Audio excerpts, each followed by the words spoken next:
What's up everyone, Darcblade here with a patch information video for Monster Hunter Rise.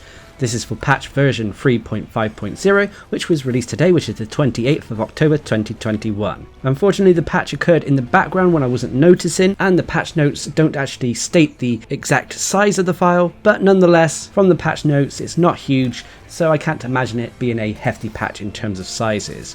But in this video, I'm going to quickly outline what this patch included, what it fixed, and what it changed. So let's get into this. Sorry if this video drones on a little bit as we go through the patch notes.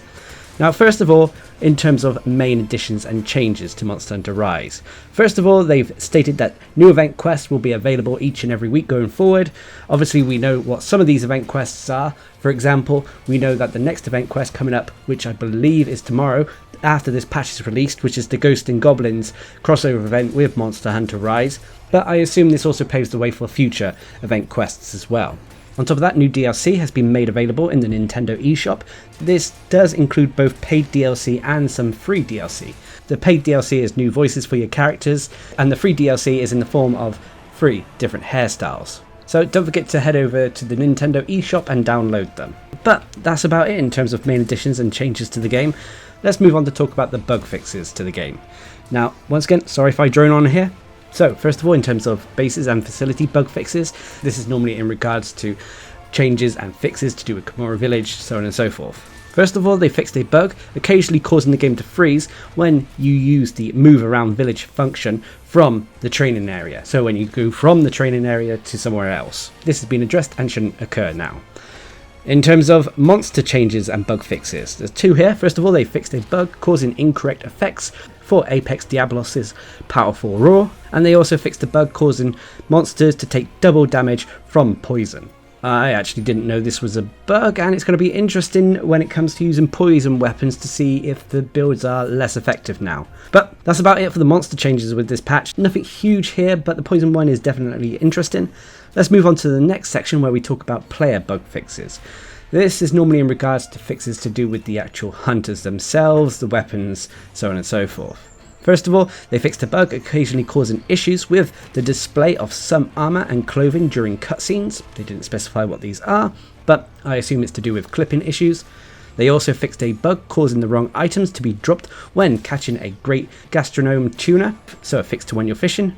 Next up, they fixed a bug causing raw meat placed by a player to instantly disappear when another player joins the quest whilst it is in progress.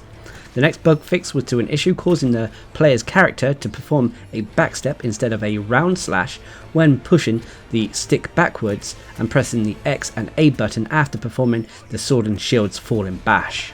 So a fix to the long sword which should help with some inconsistencies. Next up, a fix to the dual blades. They fixed a bug preventing the players from using the dual blades' shrouded vault in the desired direction if it is performed at the end of the startup motion of the Feral Demon mode.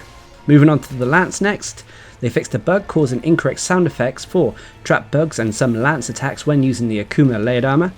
Moving on to the gun lance, they fixed a bug occasionally preventing the player from using the gun lance's aerial burst while jumping off of a ledge after dodging. Sticking with the gun lance, they also fixed a bug preventing the appearance of rampage gun lances from changing if the player changes the shelling type and lands a worm state cannon attack during multiplayer.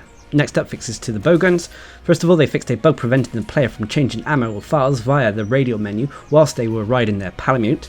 And also, when a player uses the Bogan's steadiness during multiplayer to reduce recoil, this change occasionally did not show up on the screen of other players. This has now been fixed.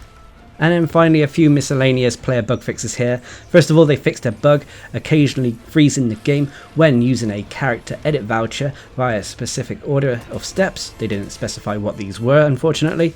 And they also fixed a bug causing players riding a Palamute to deal damage to a Palamute mounted by another player when attacking that player. So turning off friendly fire there.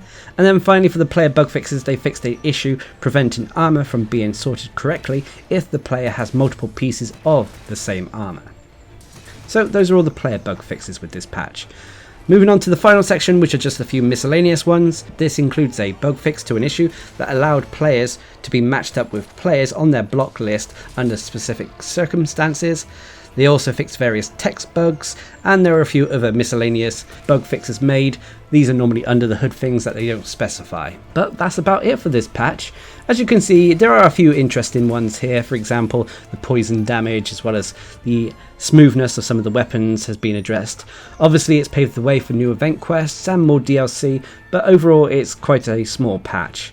To be honest, I doubt we're going to get any big patch going forward, not until at least the release of Sunbreak, unfortunately, which, as I've stated before, is such a shame in some respects. Yes, we still have those upcoming collaboration events, but the collaboration events for Monster Hunter Rise, in my opinion, pale in comparison to the collaboration events we had in Monster Hunter World. But that's just my opinion. So, as always, I'll leave a link down in the description below if you want to check out the patch notes for yourself. And what are your overall thoughts? Leave a comment down below, and until next time, I've been Darcblade, bringing you a patch information video for Monster Hunter Rise. Hope you enjoyed it, thanks for watching, subscribe and like for more.